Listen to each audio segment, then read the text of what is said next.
Hello, I run the Naval History YouTube channel Drachinifel. Most of you will probably know me as either Drachinifel or Drac. My actual name is Alex, so for those of you watching this video, lucky you, you get to know what my first name is.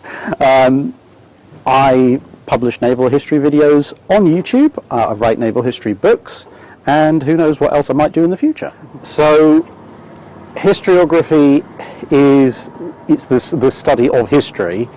I initially chose that as a title for the channel basically because I have a degree in engineering. I have a lot of experience doing historical research, but at the time I started the channel I didn't have any kind of body of work or other recognition that I could point to and say, look, I'm a historian. So I didn't want to sound like I was putting myself above where I actually was. So I decided to say, well, look, I'm a person who studies history rather than, you know, sort of, if you like, a frontline historian. So my interest in naval history started when I was 4. I was reading a Ladybird book on the life story of Admiral Nelson, and there was a picture in there that had him in his rowboat heading out from Portsmouth to HMS Victory off on the horizon. And at the time I was reading it at my grandmother's, and I said to her, oh, it's a shame these boats aren't around anymore, because to a 4-year-old mind, you know, a wooden boat that was 250 years old couldn't possibly still be around. And she said, oh no, that Victory is still around. And I insisted there's no way it could be. So she said, okay, we'll see about that. And took me down on a train to Portsmouth that weekend. And of course, when you're 2.5 foot high, everything seems so much bigger. So on an unusually sunny day for the UK, I walked into Portsmouth and saw HMS Victory in full rig. And that was it. I was pretty much hooked at that point. And I was hooked pretty much ever since then. I collected books, read sources, went on archive visits, etc. But it wasn't a profession because I ended up pursuing engineering largely on the basis of if you do a degree in engineering, you usually get a job in engineering. Unfortunately, if you get a degree in history, you usually don't get a job in history. Can you tell us about your journey into creating naval history content on YouTube and how your channel came to be? So, I like to say the channel came about partially out of spite, really out of frustration. So back in the mid to late 2010s, I got a job which involved an hour to an hour and a half commute on a train each way into London. And if anyone knows what London commuter trains are like, it's basically like being in a human sardine can. So you can't move, so I couldn't read, because if you take a book that would take up space that another commuter could use. And when you're on a train for 2 to 3 hours a day, there's only so much music you can listen to before it gets repetitive. So I decided, well, I've got an unlimited data plan, how about I just listen to some YouTube videos via my phone? And of course, looked up naval history videos and discovered that the channels at that time that were publishing naval history content, the ones that did good naval history content were publishing very rarely, like maybe once every 2-3 weeks or even more. And the ones that were publishing very regularly, the channels were either long dead or what they were publishing was, I could tell, was immediately a bunch of nonsense. So I thought, oh, there's nothing for me to listen to in this thing I'm actually really interested in, which after a few weeks turned into, I'm going to have to do this myself, aren't I? So I started writing scripts for videos in my lunch breaks at work, taking them home and then recording and editing them at home in the evening, putting them up, and it kind of all snowballed from there. What challenges do naval historians face when interpreting historical events or documents, and how do you navigate these challenges? Right, so I think there's two major areas where the big challenges are, at least that I've found. One is stuff that's actually really popular and has been covered a lot, because when you have a lot of coverage, you get a lot of myths being blown up, which then get repeated because everybody knows this. And so, yeah, but then when you sort of actually do the deep research, you find out that actually this has just come out of nowhere. Someone wrote it at some point somewhere and everyone's quoted them since without bothering to check it. But of course, when you then go up and say, well, actually this is wrong and this other thing is actually the case, a lot of people get very up in arms about it because it's the beloved, cherished thing that everybody just knows off bat. The other end of the spectrum is when you get stuff that's really badly documented or not documented at all. that can also be very challenging, simply because trying to work out what's going on is ridiculously difficult and sometimes actually impossible. So, for example, a few years ago I did a video on the Battle of Actium. We have very few sources for the Battle of Actium. They all disagree.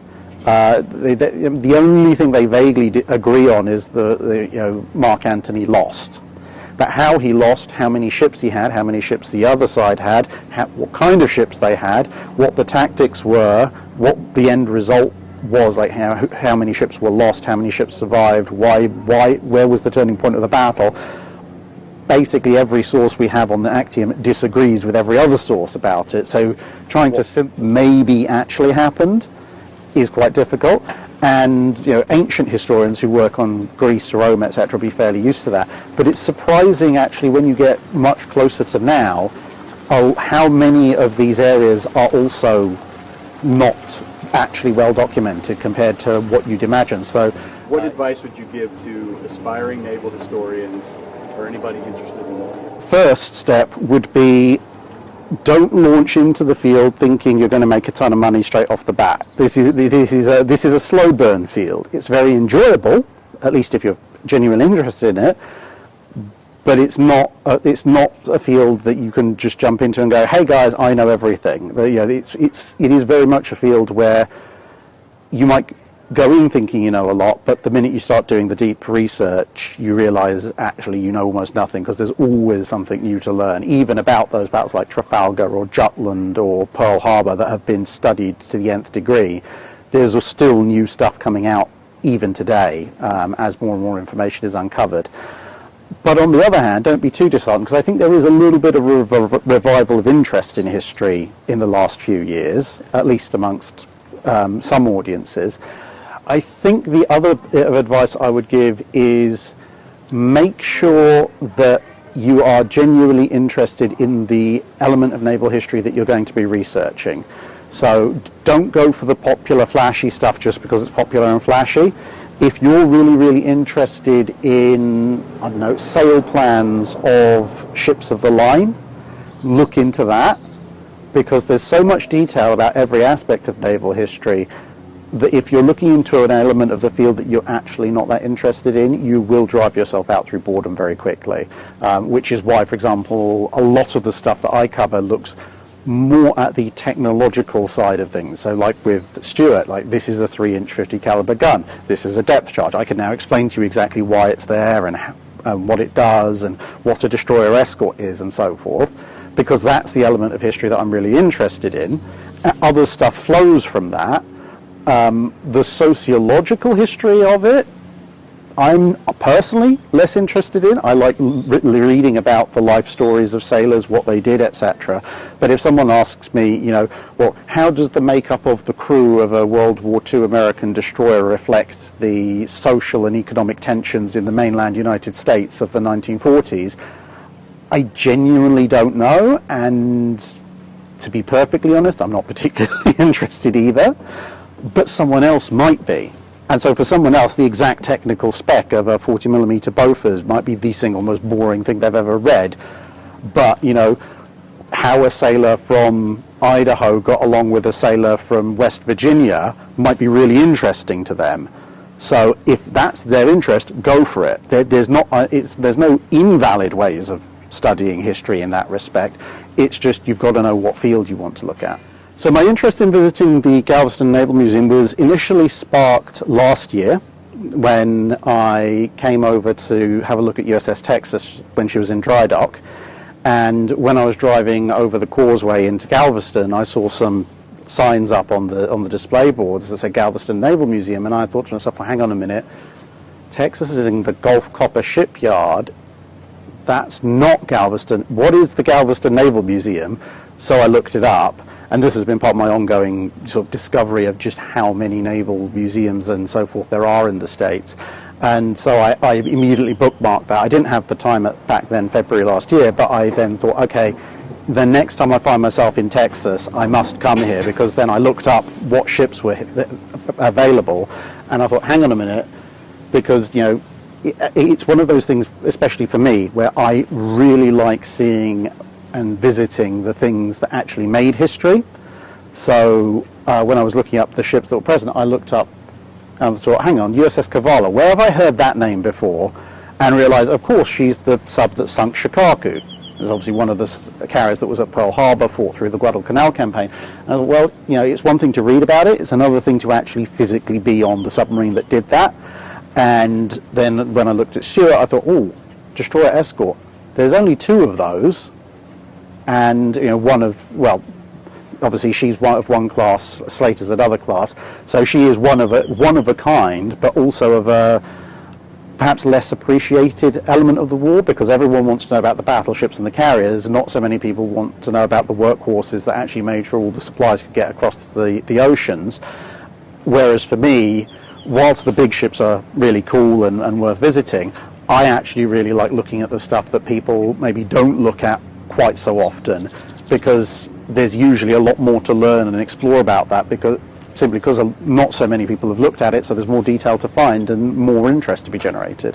What specific aspects of naval history or exhibits at the museum were you most interested in? So in terms of the specific aspects, apart from the fact that Stuart is one of a kind, I mean, with the best will in the world, there's a fair number of World War II US subs around as museums, which is good, but as I said, Kavala has her own unique accomplishments in that regard.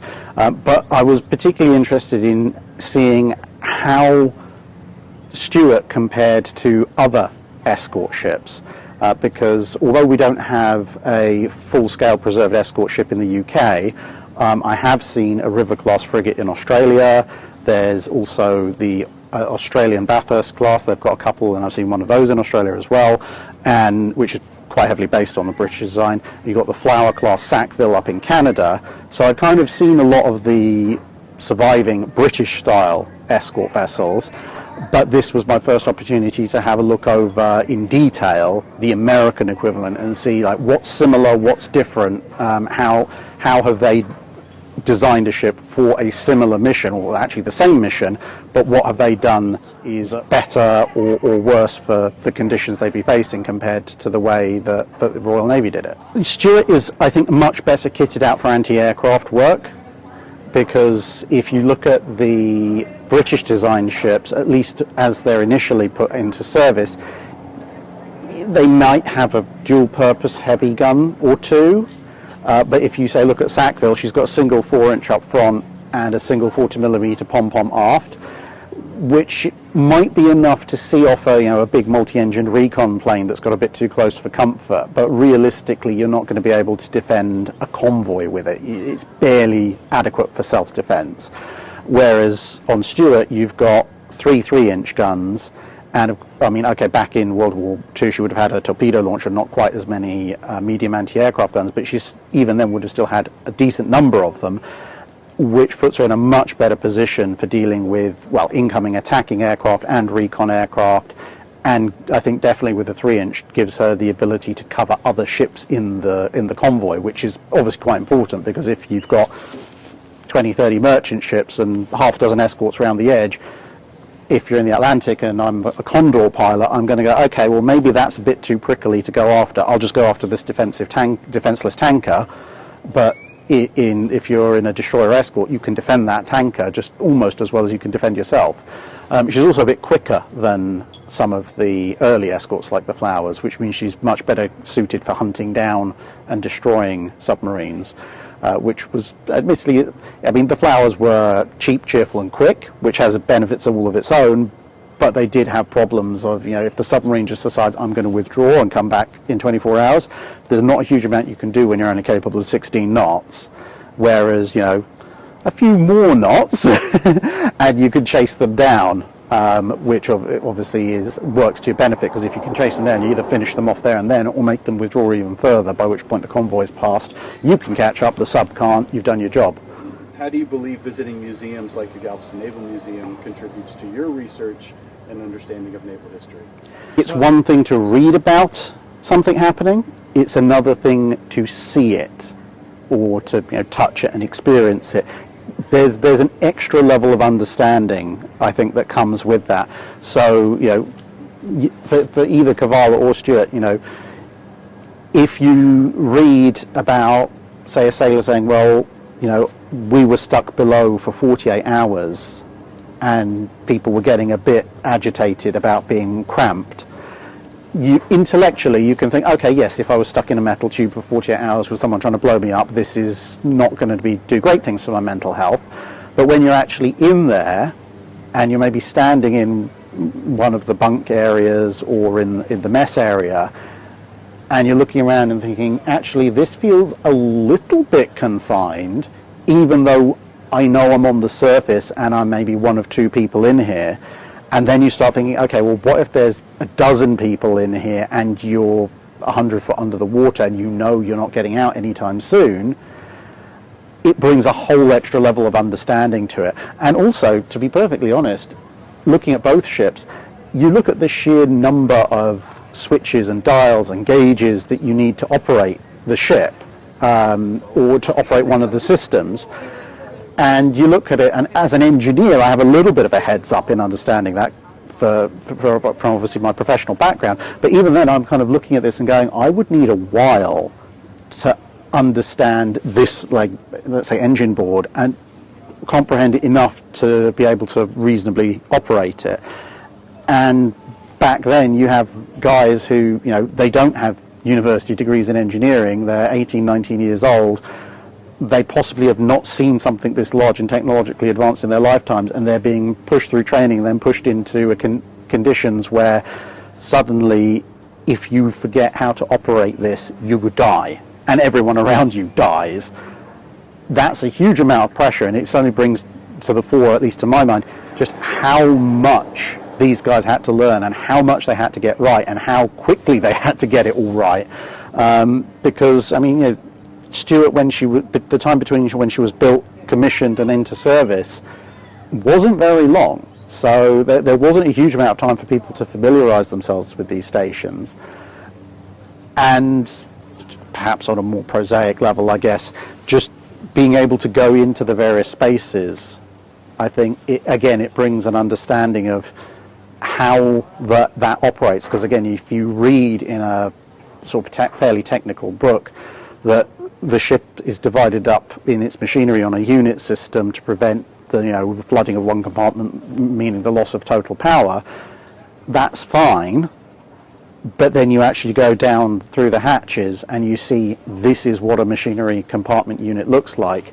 These are the backups, these are the systems, and when you go through all of them, you're like, well, hang on, this is basically a mirror of that one, in part because it provides you with complete redundancy. If you lose one, it gives you a much, much better understanding of what's happening, gives you a much better understanding of how it's all working, and I think it also gives you a lot more respect for the decisions that were having to be made. Because, yeah, the unit system is not necessarily the most efficient engineering-wise in terms of weight or space saving, but when you're down there, you suddenly realise, yeah, you have to do this, because otherwise, yeah, that one hit will knock out the ship. And yes, it is a bit of a cold calculation of, well, if we divide it up, we'll lose that lot, but we won't lose this lot. You know, there's no at-level bulkhead doors to go through or anything. You're either getting up through that one hatch or you're not getting out at all. So it's a very cold calculation, but it's a calculation that needs to be made for the ship to be an effective fighting unit. So I think, yeah, visiting museums is absolutely vital, because there's stuff that you can learn here that you cannot learn from a book. In terms of particular artifacts at this particular museum, the one I was really hoping to see, and which we did get to see in quite a lot of detail, were the engine rooms, because it's not just a case of Stuart being unique as a destroyer escort. Her class is particularly unique in the way that she's powered, because if you go to a lot of museum ships, it's steam turbines with gearing. And there's lots of ways you can present that, and a lot of different ships do a good job in presenting their machinery spaces in different ways. But there's only so many steam turbines that you can see before you start recognizing all the components before you've got halfway down the ladder.